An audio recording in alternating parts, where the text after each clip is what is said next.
వాళ్ళు ఎక్కడ ఇబ్బంది కలిగిస్తారంటే రాక్షసులు ఈ బ్రాహ్మణ్ణి కొడితే చాలని ఆలోచించుంటే ఆ వాతాపి ఇలువలు అనేటువంటి వాళ్ళిద్దరూ కూడా ఆ మార్గం గుండా వెళ్ళే వాళ్ళని అడుగుతున్నారు, ఏమండి ఇదేంట్లో మా ఇంట్లో పితృశ్రాద్ధం, మీరు వచ్చి భోజనం చేసి మమ్మల్ని మా పితృదేవతను తరించాలి అని అడుగుతారు.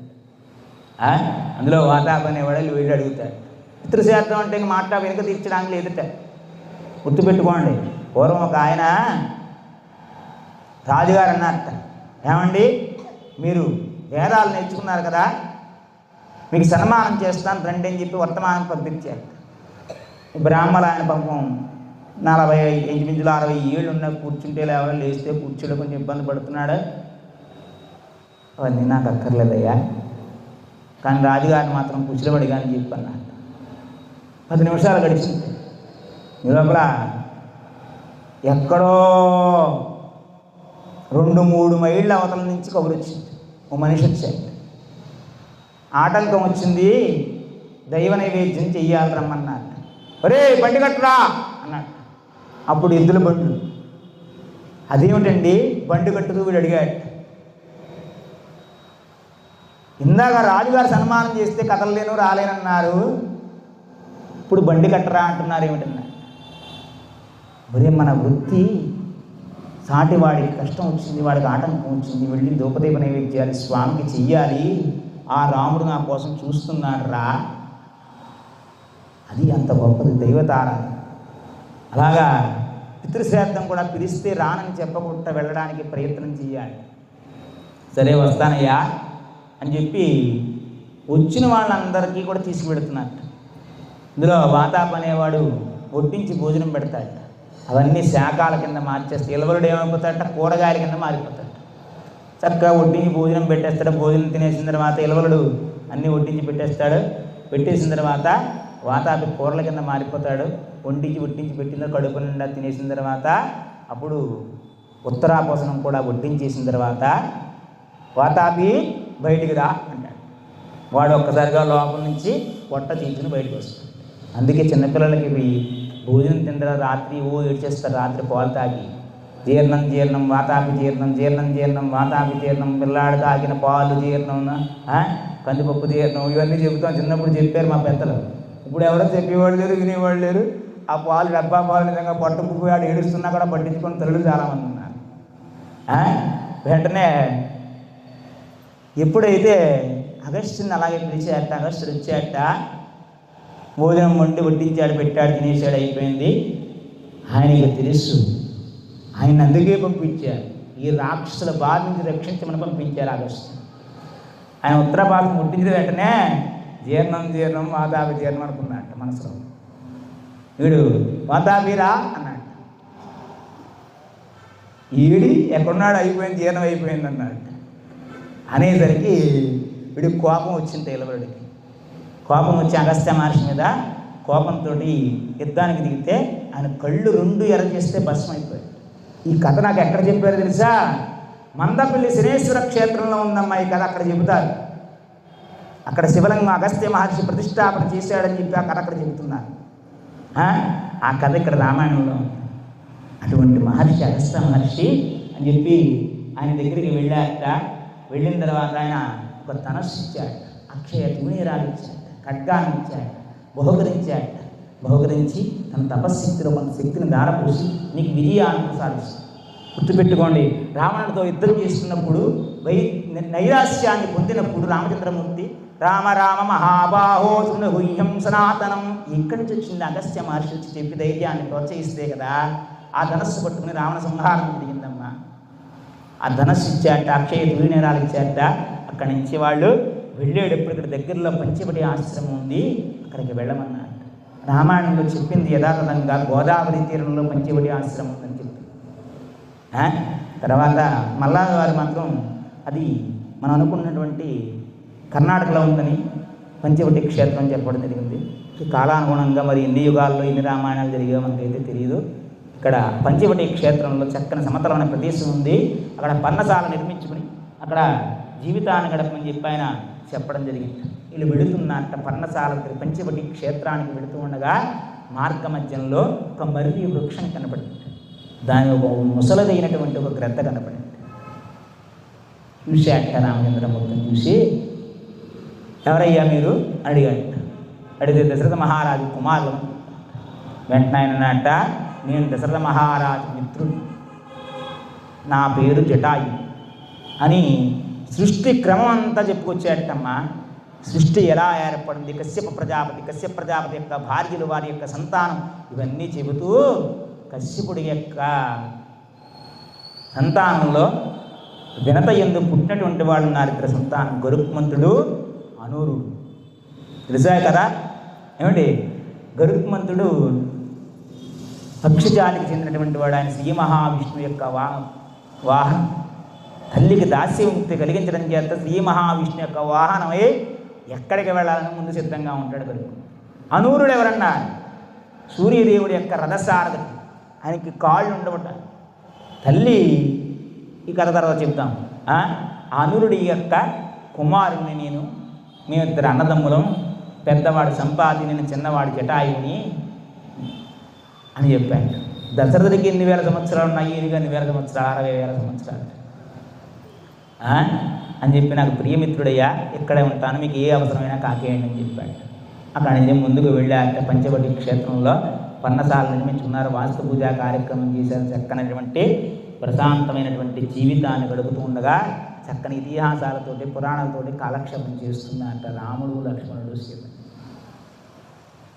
రామాయణం దీనివల్ల జరిగిందని ఒక ఆయన కొంటుగా ప్రశ్నించారు. ఒక ఆయన, వచ్చిన ఆడదాన్ని కాదన్నందుకు రాముడికి, రానన్న ఆడదాన్ని కావాలనుకున్నందుకు రావణాసుడు బాధపడ్డాడు అన్నట్టు. రామాయణం 2 ముక్కల్లో చెప్పమంటే అది కాదు.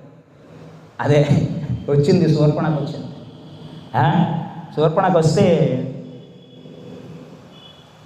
వస్తూనే అది కామరూపం కలిగినటువంటిది. రాముడి యొక్క సౌందర్యం. పుంసామోహన రూపాయ పుణ్య శ్లోకాయ మంగళం. శ్రీకృష్ణ అవతారానికి రామావతారానికి ఉన్నట్టు తారతమ్యాన్ని తెలియపరుస్తూ రాముడు వస్తుంటే పురుషులకే మోహాన్ని కలిగించింట. ఆ మహాములందరూ కూడా కన్యలుగా మారిపోయారట, గోపికలుగా మారిపోయారట. అటువంటి స్వరూపం మా రాముడిది. పురుషుడికి అంత స్వరూపం కలిగినటువంటి వాడిని చూస్తే ఆ కామరూప విద్య కలిగినటువంటి ఆ శూర్పణకి మనస్సు కూడా దోచేస్తుంది.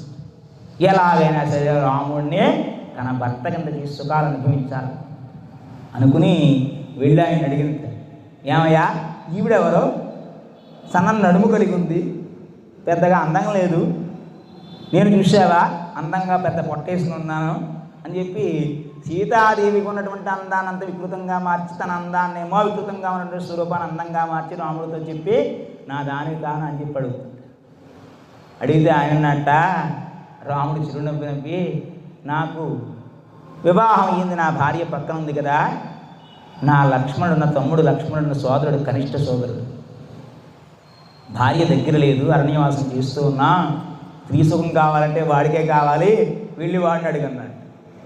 ఆవిడ దగ్గరికి వెళ్ళాట, లక్ష్మణుడి దగ్గరికి వెళ్ళాడు. లక్ష్మణుడు అన్నట్ట, నేను నా అన్నగారు నాకంటే పెద్దవాడు, ఆయన ఏ పని చెబితే పని చెయ్యాలి, దాస్యుడిని. నువ్వు నాతో పాటు ఉన్నావా, నువ్వు కూడా దాస్యం చెయ్యాలి. పెద్దవాడిని జ్యేష్ఠుడి దగ్గరికి వెళ్ళి 2వ భార్యగా ఉన్నావా, ఏమిటి అవసరమైతే అన్ని సుఖాలు అనుభవించవచ్చు అన్నట్టు. మళ్ళీ తిరిగి రాముడి దగ్గరికి వచ్చి తన లక్ష్యం ఏమిటి, రాముడు కాదు ఇంకా సీతాదేవే లక్ష్యం. సీతాదేవి మీద పడబోతూ ఉంటే లక్ష్మణ ఉపేక్షించకన్నట్ట. వెంటనే ఖడ్గాన్ని తీసుకున్నట్ట. సౌందర్యం, స్త్రీ సౌందర్యం అంతా మొహంలోనే ఉంటుందమ్మా, అంతే కదా. సౌందర్యం అంతా ఎక్కడ ఉంది అంటే మొహంలోనే ఉంటుంది. ఆ ముక్కు చెవులు 2 కోసేయమన్నాడు. కోసేయమంటే అది హర్తనాదం చేస్తూ అక్కడి నుంచి ఏడుస్తూ వెళ్ళిపోయి ఆ జనస్థానం, ఆ ప్రాంతం జనస్థానం, ఆ స్థానాన్ని రావణుడి యొక్క సోదరులైనటువంటి కరదోషణాదులు పరిపాలన చేస్తుంటే వాళ్ళ దగ్గరికి వెళ్ళి చెప్పి 2 మానవులు వచ్చారయ్యా ఈ ప్రాంతానికి, వారు నన్ను ఇలాగా అవమానం చేసి పంపించారంటే వెంటనే వాడిని సంహరించాలని చెప్పి అడిగారు. ఆ కర దోషణాదులతో అందరూ కూర్చుని సభా సమావేశం అయ్యి ముందు 14 మందిని పంపించారు. రాముడి యొక్క గొప్పతనం ఇక్కడ దండకారణ్యంలో చెప్పబడుతుంది. ఆ 14 మందిని కూడా చంపేశాడు శరబాణ సంధానం చేత. ఆ వర్తమానం వెళ్ళింట కోపోద్రిక్తుడై దూషణ, త్రిశురుడు, కరుడు కలిపి 14,000 మంది సైన్యంతో కూడుకుని యుద్ధానికి వచ్చాడు. వస్తున్న కోలాహలం చూసేటలా రాముడు. పక్షులు భయంతో ఆర్తనాదం చేస్తున్నాయట. సీతాదేవిని తీసుకెళ్ళి గుహలో రక్షించుతుండయ్యా లక్ష్మణ, ఆ రాక్షసులతో యుద్ధం చేసేస్తానన్నా అని బాణప్రయోగం చేసి వాళ్ళతో యుద్ధం చేస్తున్నాయట. చేస్తూ ఉండగా దూషణుడితోటి యుద్ధం చేస్తూ 2 బాణాలు విడిచిపెట్టాను, భుజాలు ఖండించేట, వాడి వక్షస్థలంలో బాణాన్ని కొట్టాట, వాడు సంహరింపబడ్డాట. త్రిశిరుడు అని చెప్పి 2వ వాడు వచ్చాడు. వాడిని 3 శిరస్సులు కలిగినటువంటి వాడు రథాన్ని ఎదురోహించాడు. వెంటనే రాముడు శిరసంధానం చేస్తూ ముందుగా 4 బాణాలు విడిచిపెట్టి 4 గుర్రాలను సంహరించాడు. తర్వాత ఒక బాణం సంధించి పైన ధ్వజాన్ని పడిపోయేలా చేశాడు, ధ్వజాన్ని ఛిద్రం చేశాడు. తర్వాత 8 బాణాలు విడిచిపెట్టి రథసారథిని కొట్టాడు. కొట్టి ఎప్పుడైతే ఇవన్నీ చేశాడో ఆ త్రిశిరుడికి కోపం వచ్చి ఒక్క ఉదురుని రథం మించి కిందకి దిగాడు. రథం అప్పటికే చక్రాలన్నీ విరిగిపోయా, కిందకి చిరివై పడిపోతూ ఉంటే గబగబా కింద ఉరికాడు. ఉరికిన వెంటనే రాముడు తన శిరసంధానం చేత వక్షస్థలం మీద కొట్టి మళ్ళీ వెంటనే 3 బాణాలు విడిచిపెడితే 3 శిరస్సులు దూరంగా పడ్డాయి. అలాగే త్రిశిరుడిని సంహరించాడు. ఆఖరిగా కరుడు వాడు వచ్చాడు. వచ్చిన తర్వాత వాడితో కూడా భయంకరమైన యుద్ధం జరుగుతూ ఉండగా దేవతలందరూ వచ్చాక ఏం జరుగుతుందా అని వాళ్ళందరూ ఆకాశంలో ఉండి చూస్తున్నారు. ఘోరమైన యుద్ధం జరిగిన తర్వాత ఆయన బాణం ఎలా విడిచిపెడుతున్నాడో తెలియదు, కరుణ్ణి సంహరించేశాడు. 14,000 మంది రాక్షసులను సంహరించేశాడు. ఎంత సమయం పట్టిందన్నట్ట యుద్ధానికి 3 గడియల కాలం, 1.5 ముహూర్త కాలం. గడియ అంటే 24 నిమిషాలు. ఆ సమయంలో 14,000 మందిని సంహరించేట రామచంద్రమూర్తి. ఓలా రామచంద్ర భగవాన్కి. అప్పుడు ఆ విధంగా సంహారం జరిగిపోయింది. ఆ దేవతలు అప్పటిదాకా తపస్సు చేసినటువంటి రాజర్షులు, దేవర్షులు వచ్చారట. వచ్చి రాముణ్ణి స్తోత్రం చేశారట, చేసి కొనియాడారట. దేవతల పూల వర్షం కురిపించారట. సీతాదేవి, లక్ష్మణుడు బయటకు వచ్చారట.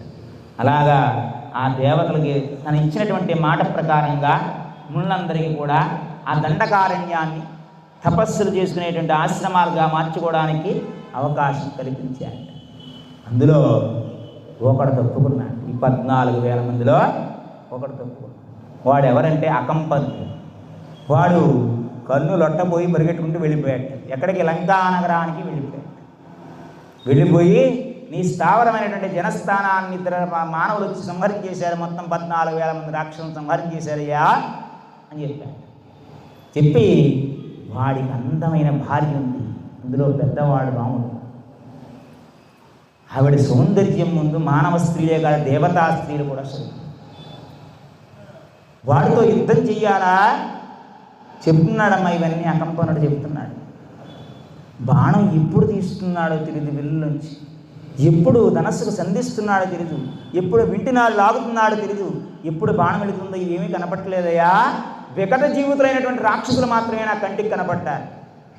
ఎదురుగుండా ఉండి విజయం చేసి యుద్ధం చేసి విజయాన్ని పొందుతామనుకుంటున్నావేమో, అది సాధ్యం కాదు. వారి యొక్క బలహీనత ఏమిటో తెలుసా?